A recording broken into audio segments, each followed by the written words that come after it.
जैसा कि आप सभी जानते हैं, एक स्वस्थ जीवन के लिए संतुलित आहार बहुत ज़रूरी है और संतुलित आहार रहने से ही हड्डियाँ मजबूत रहती हैं। संतुलित आहार का मतलब क्या है?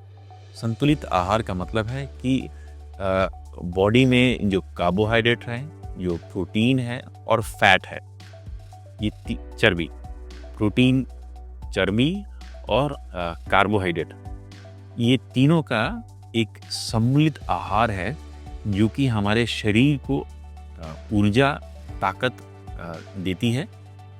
तो संतुलित आहार का मतलब क्या है?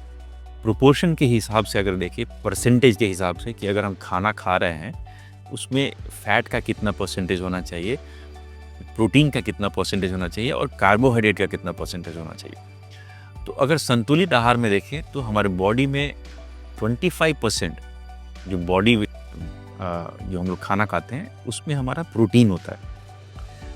तो अगर मैं ये कहूँ कि मेरा 70 केजी बॉडी वेट है, उसमें 1 ग्राम पर केजी हमारा बॉडी वेट हमारा प्रोटीन का रिक्वायरमेंट है। तो अगर मेरा 70 केजी वेट है तो 70 gram protein daily healthy body के लिए ज़रूरी है।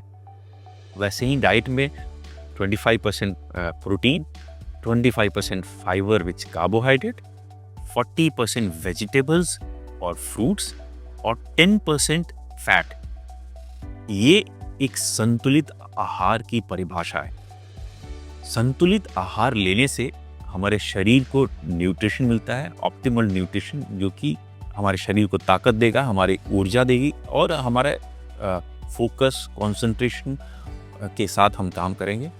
इसके अलावा हमारे जोड़ों को ताकत देती है। अगर संतुलित आहार लेते हैं, उसमें कैल्शियम प्रचुर मात्रा में होता है, उसमें विटामिन डी प्रचुर मात्रा में होती है, जिससे कि हमारे हड्डियों को ताकत मिलता है, वो ज़्यादा मजबूत होते हैं। और उसके साथ साथ न्यूट्रिएंट, माइक्रो न्यूट्रिएंट्स मिलते हैं, जिससे कि हमारे जो जॉइंट्स हैं वो भी अच्छे से ल्यूब्रिकेट होते हैं और वो भी स्वस्थ रहते हैं। तो संतुलित आहार अगर एक अस्थि रोग विशेषज्ञ के संदर्भ से आप देखें तो जोड़ों के लिए और हड्डियों के लिए बहुत ज़रूरी है और मैं सभी को सुझाव दूंगा कि आप संतुलित आहार लेना शुरू करें।